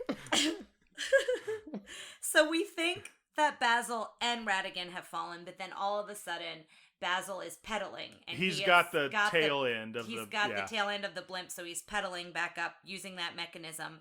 And then he is thanked by the queen. It's in the newspaper. And everyone is saying goodbye to Basil. So, Olivia's leaving with her father, and Dawson is saying, it's time to go. Like, I should be on my way. And then there's a woman at the door, and she is looking for the great Basil to help her, the mouse detective. And he introduced Dawson as his trusty associate who helps on all my cases. And so then that's how we know that they're going to stay together and investigate stuff from here on out. And then it zooms out, and you see Toby kind of waiting outside, and Sherlock is playing the violin from up above in Baker Street. And Dawson ends with the narration, and then the credits play. I just want to commend you on every episode how much you write to get all that information in there because I'm just like, I'll just remember all this. Yeah. But And would you're just you like, would, "Wah!" would you remember it? Like, is it helpful for me to describe it in that way? It's absolutely Oh, helpful, okay, but okay. what I'm saying is I'm about as useful as Dawson is in this movie sometimes remembering things. No, yeah, guys, so we're at the end. Let's go through our questions. Oh, and I don't think did we have the villain ranking, Amanda? Oh, yes. For Alice? We didn't have it for Alice for her. Oh, no, but, we it's so didn't. That's exciting. right. Yeah. so this is her first villain The ranking. first But one that you can be a part of the ranking. Yeah. Yeah. But real quick, let's talk about the princess, Yes. who I believe in this case would be Basil. And Okay. I thought Basil was amazing. Yes. I loved him. I loved him so much. Yeah, he's very charming. For sure. He's Yeah. He's charming while also being kind of a jerk, but Yeah. it's like he has such a good arc for it. Like, because it's a Disney movie and there's not a whole bunch of other movies after this, so they could kind of just have him be like, and he learns a lesson, and it's fun, and I love it. I thought he was so clever. Yeah, and I Yeah. think if you like Sherlock, if you like House, if you like that character, I think you will really like Basil because he has all of those traits, and I think they did a good job with him. How was the princess, which I guess in this case would be Olivia? I really liked her. really I liked thought her, yeah. I thought she was sweet, but I also think she had agency. Like she's little, so she gets captured in things, but like she doesn't go quietly, right? Like she stomps on Fidget's foot, she like pushes back at Ratigan, like she's looking for her dad. Like she could have just not gone after to find her dad. I don't know if that's necessarily agency or just like a good character. Possibly, yeah. To me, she didn't feel like she had agency because the whole thing is like her dad was there, her dad's taken away. She goes to Basil. She just follows Basil around. I guess that's She's true. a cute character, but I don't think she had. I don't think there's any female agency. Well, in this then maybe movie. agency isn't the right word, but I like that She's she very stands precocious up. I and like that she's- she stands up for herself. Yeah, absolutely. Yeah. How was the sidekick? We all know my opinion on Dawson, but for a second, I'd like to talk about the who should have ended up being. He should have kicked Dawson to the curb and said, "My partner is Toby." Toby is wonderful. I love Toby so much. He was so cute. The scene between the two of them was one of my favorite scenes. Amanda, what did you think about Dawson and Toby? I don't know. I Also, like... Fidget, if you want to talk about Fidget. Oh yeah. we I could talk Fidget about I was going to too. mention, but But yeah, I like. I'm neutral to Dawson now that Ryan has sort of talked me into. I'm character. honestly neutral about Dawson. I'm just playing it up a little bit for comedy, but yeah. Yeah, I don't want you to think I think Dawson is like the greatest thing. I just think you're being a little harsh to Dawson. But yeah, I'm kind of indifferent about Dawson. Toby I liked Toby. I thought he added a lot of humor. Fidget is great. I really liked Fidget a lot. Really? He's weird. I like weird like minion sidekicks. I loved Creeper. Creeper was such a weirdo in Black Cauldron, but like he added a lot of humor that I think was needed in that film. I don't think the humor was necessarily needed by Fidget in this film, but I did enjoy Fidget and I liked some of his lines. He was weird. My only foot. Yeah, I liked how weird he was. And so sometimes that is I gravitate to characters that have like this weird energy to them, and I feel like he had that. Yeah, I want to hear the story of his pig leg. Like, how did he get that? Yeah, how I'm did he get 100% that? sure Felicia ate it. Like I think he is. This is not the first time Ratigan has almost served him up to that cat. Has actually served him up. Yeah. And speaking of that, while we're on that, you wanted to talk about disability representation, so we might as well talk. Do you want let's to talk about it right now? here? But it's something we'll go into a little bit. I mean, we could have covered it later, but it's something we probably need to think about when we're talking about or does it hold up? Because I do think there's a little bit of an issue here that, especially around this time, especially even to this day, I think we're finally starting to do less stuff of it. There, for a long time, it was disability equals bad guy. Disability equals weird thing that makes you a villain. It's like the villain origin story is I lost an arm, I lost an eye, I lost a leg. So I don't know that I have a lot of like insight into that, but it is something I think we should bring up here, and be aware of as we're moving forward. Yeah, for sure. For sure. And like Ratigan toward the end, like whenever he was listing out his like changes that he wanted for the community. Like one of them was to lock up the infirm and the elderly and children. Yeah, he was going after all the vulnerable populations of the mice. Which just feels like we got to heal this guy up some more, but like make him more hated before we. I don't know that. I mean, it is an easy target to be like the infirm, whatever. So, but yeah, I just want to make sure we covered that going in. Yeah, no, I think it's an important thing to highlight, and it's definitely something to look out for. So let's talk a little bit more about that stuff. We'll get back to the musical number. Well, I think we can all agree the best musical number was Goodbye. Yeah, the Goodbye song was great. The musical number that should be cut, we also all agree on, is I'll Give It All to You, or whatever that song is. That's not what it's called. That's basically what it said. Let me look it back up. Let me be good to you. It's the same thing. It is the same thing. Let me be good to you and let me give it all to you. It's very simple. So speaking on that, let's talk about the female agency in this movie, because we have the little girl who is constantly running is a damsel in distress. She's a child, but yes, I see that she's a damsel, but she's also a child, which I think changes that slightly. But if there were other characters that had more agency, that would be fine. Because let's look at the other characters. Okay. There's the servant woman. The woman there's Miss Judson. The housekeeper. Yes, there's a housekeeper, so there's a servant.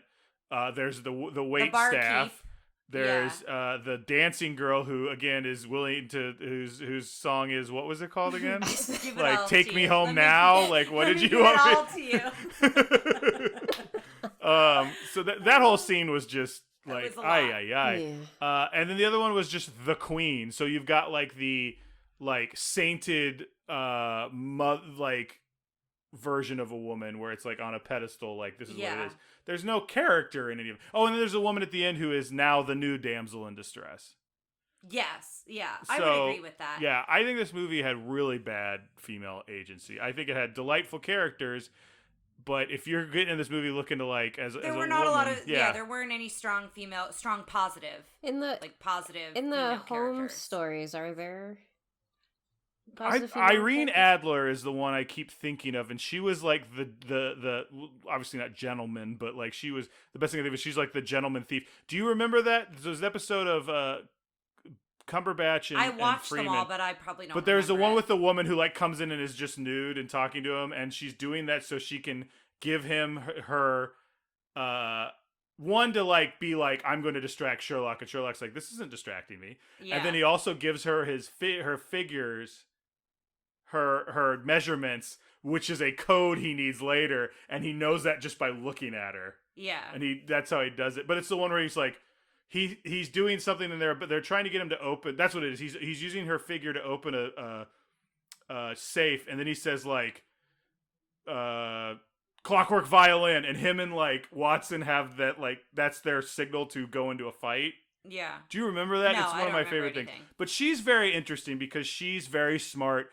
She's she's played by what's her name? Regina from Mean Girls in the Robert Downey Jr. version. But they're love interests, but also she's a thief. She's very smart, but she uses it to steal things. And he's like, "Oh, I'm going to catch you though." But I want to. It's Catwoman. It's Catwoman and Batman, pretty much. Oh, okay. Gotcha. Where it's like, "Oh, but you're a bad girl. What's so bad about me? Don't you love me, Bruce Wayne?" Like that stuff.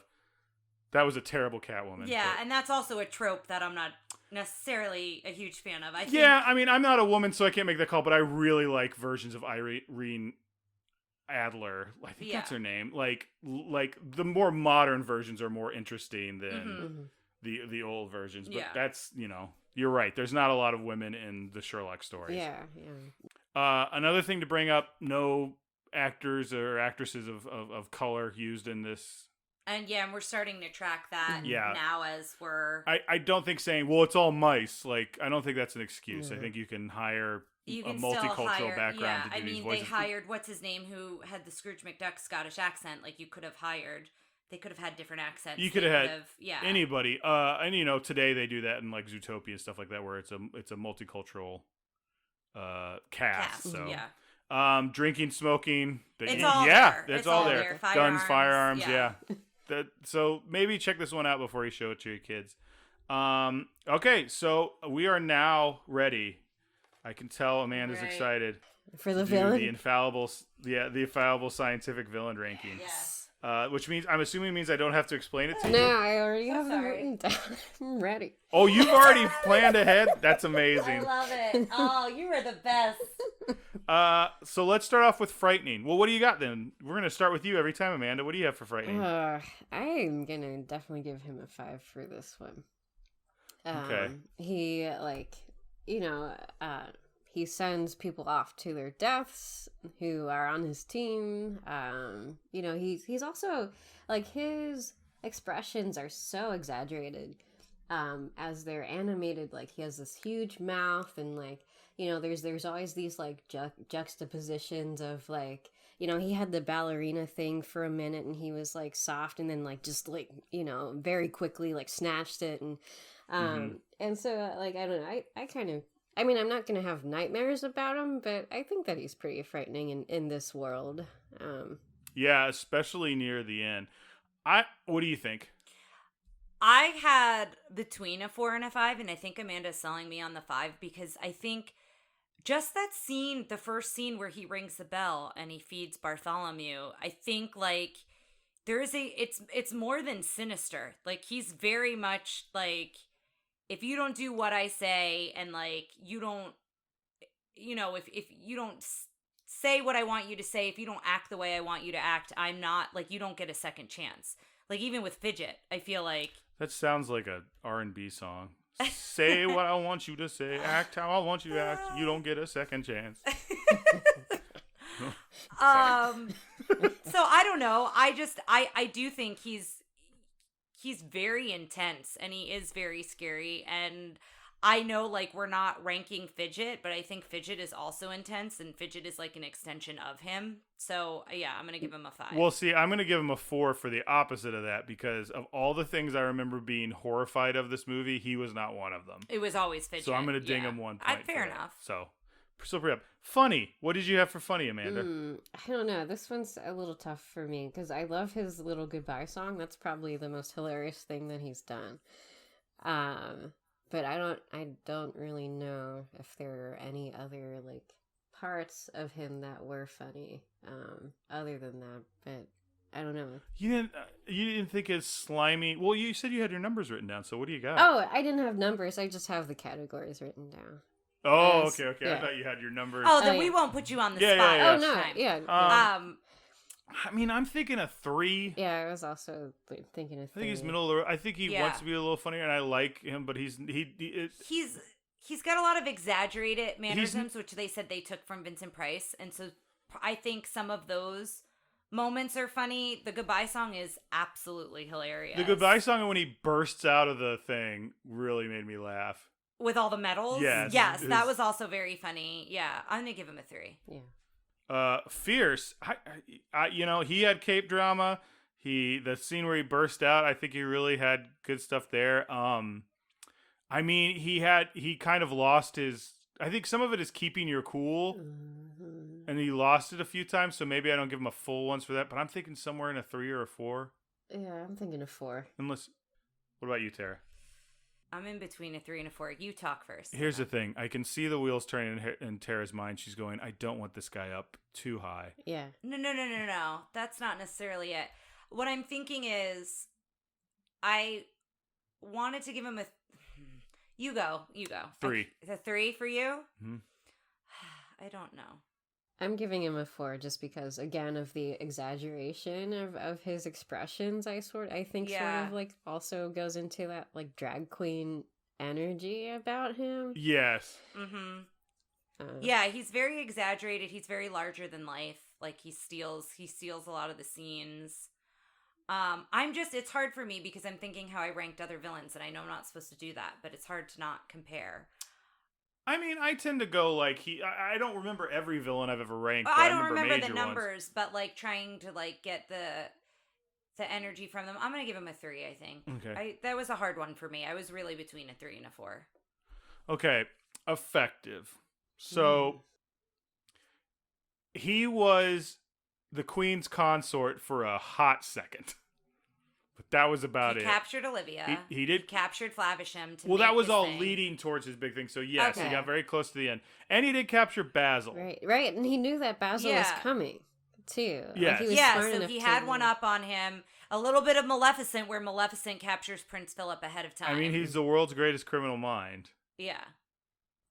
Does he get a 5 for that though? I don't think he gets a 5. No. Because So even him getting to the Queen thing, it happened for such little time. Like it is, I could count it on a watch how long he had it. You know, like yeah. I don't know. I'm sort of stuck between 3 and 4 for this one too. I mean, Basil showed up. He didn't lure Basil there, so he just knew he was coming. That was about it. I don't know. I'm somewhere between a 3 and a 4. I feel like he got into Basil's head though, because if Dawson wasn't there, as much as you don't like Dawson, Basil would have given up. Basil totally would have given up in that mousetrap. Because he was so self-absorbed. He wasn't thinking about Olivia. He wasn't thinking about anyone else except for his bruised ego and like that he wasn't clever enough. So what would you like to give him? I think I'm going to give him a 4. I think a 4. I think he got into Basil's head. I think he, like we said, he captured Basil. Like, he didn't succeed for very long, but he succeeded. Okay. Mm-hmm. So. Yeah, you've convinced me, Tara. I'm also going to give him a 4 for that. What do you think, Ryan? I'm still thinking a 3, but it's like a hard... He's been a hard one for me to pick numbers for. I didn't expect him to be so hard, but I'm torn. Here's the thing, and I think this may come up with a yes factor at the end, because I had a good yes factor going into it, and we'll get into that in a sec. That might come give your number first for this. Design. I'm gonna go with 3. Okay. Design. I really liked how sleek he looked. I like that he's big and physically imposing. Then when he becomes this just beast, like when he changes, it's so obvious. Like before, it's like, oh, I guess he's just a big mouse. Oh no, he's a rat. And then it's like, oh, he's a rat. Mm-hmm. And he gets really scary and he gets really sleek. His like claws get really intense when he's a rat. I'd give him a 4. I think. Yeah, 4 for me too. Yeah, I give him a 4 as well. He's also like so much bigger than everybody else, like you said, and yeah, I really like what they did with him. So for Go Away Heat, I was originally going to give him a 2 because, and I think what I wanted to give a 2 was how scared I was of this movie as a kid. Even going back into it, I was like, oh, this movie is going to kind of bother me. But like, he's not part of that for me. So I think he gets a 1 for Go Away Heat for me. I think he gets a 2 for Go Away Heat for me because he feeds people to the cat. Yeah. Like, he actually Fair. murders people. So Yeah, I have to give him a 2 for that. I think a 2 as well for that reason. And like we see it happen. Like it's not like a threat. Like he actually kills one of his people. Yeah. So. Yes factor. So what I was going to say with this was I was excited to see him when I got there, but once he was like on screen, he actually kind of disappointed me. And while he's getting all these like points, because he is frightening, he is kind of funny, he is effective, like he's ticking the boxes and it's not all like necessarily coming together as one thing for me in a way that I was super excited to see him. I was excited to see Toby. I was way more excited like anytime Basil was on screen. Like I almost was like, please go away so I could see more Basil. Which is different for me because I'm usually a villain. Well, then wouldn't you put your Go Away Heat higher? Yeah, I guess. I don't want to talk you into changing your Go Away. Yeah, I'll do Heat that. number, I'll change. You No, just I'm said going. You're right. Go I'm gonna change it to a 2. But I think he's got a yes factor of a 2 as well for me. Okay. I think I'd do a 3. Just because I like him. I like his design. Like there's yeah. Just 3 feels right. I don't really have a good explanation for why. What do you feel, That's Tara? okay. I liked him as a villain because I think I'm going to give him a 3. I liked him more than I think I thought I would. I didn't really have an opinion of him because I didn't know anything about him except for what I read, and I didn't read a ton. But I think he's very imposing. I think he's very threatening. That fake sweetness that we talked a lot about, that's one of the reasons I love Ursula. One of the reasons I love Scar is that sarcasm, that very dry, like that's a little bit different than the fake sweetness, but it falls in a similar category. So I like those types of villains, and I think he's the start of that. So I kind of want to give him credit for that because I think, as we've been talking about throughout this movie, if this movie didn't happen, would we have had the other ones, right? I think this movie like is influencing the ones we're going to see later, and the villains and the other characters that I love. So I want to give him a 3 for that. Well, I've got good news for both of you. He's cracked the top 10. Whoa! He is number 9 Wow. with a 23.3, Oh my goodness. which puts him right under Madame Medusa. Can you give us the top 10? The top 10 currently is Cruella de Vil, the Evil Queen, and Maleficent tied for second. Then with fourth is Captain Hook, the Headless Horseman, Madame Mim, Shere Khan, Madame Medusa, and Ratigan. Oh, and Lady Tremaine. Now, if I would rearrange those, I would keep them all the same, except the last 3 would go Lady Tremaine, Ratigan, Madame Medusa, I think. Yeah, I think Lady Tremaine should have been scored higher than we scored her. She was really intense. We may start talking about our redemption spots, like having like a redo. I do think that he's in good company among those 10. Absolutely. I think he fits in there. Yeah. I'm not like super shocked, but I don't think I expected him to be in the top 10. So that's interesting. I think as we get into that Renaissance, obviously those numbers are going to shift. I still predict Ursula will become our number 1 villain. Oh, I think so too. Yes, that is my absolute prediction. Yeah. One last thing, of course, before we go, do we keep this one up on the shelf or do we throw it in the vault? I want to say Tara gets these looks like it's such a hard choice, and it's just buying a movie or not. That's what it boils down to. It's hard for me because I think for me, I hate locking it away in the vault. You know, I have my drawer and I have the vault. No, you don't. Your vault is like your drawer is the vault annex. That's all it is. It's Vault 2.0.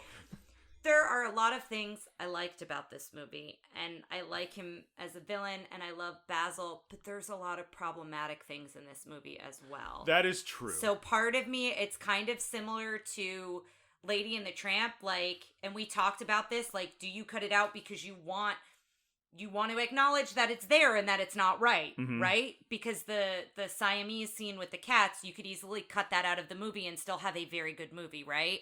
I feel similar. Although in this movie, things happen within the bar while that song is playing, that the storyline still needs to progress. Yeah. You couldn't just cut that scene. Like, literally, the cats, you don't need that scene. It's gone, and the movie's better for it. Yeah. I think that's what's hard about this one for me is it's not Peter Pan. It's not the caliber of Peter Pan where that's sprinkled throughout the entire movie of Peter Pan, what's inappropriate about it. This has moments of that. But that's where it's kind of hard for me to make that decision. Amanda? I don't know if I would own it, but I wouldn't lock it in the vault. I would love to see a good remake of it. That's what I was thinking. Yeah, I feel you on that. We talked a little bit about this with the Black Cauldron as well. It would be cool to see a remake of that and for them to highlight what was done well and then change what wasn't done well. And I think the same could be said about this as well. Yeah. But I'd want to see it done and just reanimated. Yeah. Yeah, I don't need like a live action. Like I want to see the next adventure of Basil and what's his name? Yeah. What's his name? Dawson. I should probably yeah, take out what's his name. Yeah, Basil and Dawson. Yeah. I would love to see like their next adventure. Like we pick up the next story. And the next story is Dawson has been re-enlisted and needs to go back, but now Basil has a new guy, Blossom, and Blossom has more to add to the story. Yeah, okay, well, great, guys. This was I don't know if I said I would like to I would keep it on my shelf. Like I liked it mostly. I'd like Basil so much. Like I cannot express. This is much like Baloo, where it's like I knew about them, and now that I've seen them, I'm like, I love this character. Like I did not realize how much I love this character until I saw this. So thank you so much for joining us. Of course. Yeah, it's so great to have you back. It's always a laugh riot when you're here. I feel like we always laugh the hardest. Oh, good. In one of your episodes. Yeah, you and Gretchen. I feel like Gretchen's we laughed a lot into. Gretchen. So, as you know, we ask our guests to plug something, whether it's a personal project, something you've just been enjoying recently, maybe the Muppet Christmas Carol, or just, whatever you want to say. So, plug away. Yeah, well, we're nearing the end of 2020. I am always a big proponent of making sure that you're taking care of your mental health. So, just know that if you need extra support, it is out there. And you don't even need to pay for a therapist. Just find communities that you feel like you belong in if the isolation's really getting to you. Yeah, no, I think that's a great reminder, especially as we enter 2021 and quarantining may not be out of sight. It may be going a bit longer, and definitely a good reminder. And I will say, Ryan and I last night, will this air? How far after Christmas will this air? This will be in the new year. Okay, well then never mind. What were you going to say? Well, I'll say this. Were you going to say go look at Christmas lights? We drove around it, but go look at something that makes you happy. It doesn't have to be Christmas lights, but even though you are quarantined, Ryan and I have kept a pretty strict quarantine, but we did state parks. We did driving with the windows down and just fresh air and listening to your favorite song. Christmas lights, I was going to suggest, but maybe people will still have their Christmas lights up. We might. I don't know that I'm taking anything down anytime soon. Right. But just go and, as Amanda said, make sure you're taking care of your mental health and do something that brings you joy, whether that's a big thing or a small thing, and try to seek out that support as best you can. Well, thank you so much again, Amanda, and thank you guys for listening. We will be back with Oliver and Company. Is Roger Rabbit before Oliver and Company? No, Oliver and Company is next. Oh, okay. Roger Rabbit is after Oliver and Company. Oh, I think it's not in the book. It's the other way. We will be back with a 1987 Disney movie. I'm so sorry. So sorry for the back and forth.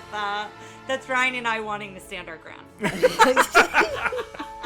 All right, guys. We'll see you next time. All right, bye. Thanks for listening to Tara and Ryan's Princess Diaries. If you want to tell us your favorite Disney villain and why it's guest on, send us an email at trprincessdiaries@gmail.com. Or you can send a tweet about how great Maleficent is to @TRPDiaries. Check out our Facebook group by searching for Tara and Ryan's Princess Diaries. Tara and Ryan's Princess Diaries are available on iTunes, Stitcher, Spotify, Overcast, and many more. Wherever you hear us, please be our knight in shining armor and give us a 5-star review. Thanks again, and until next time, remember to always live happily ever after.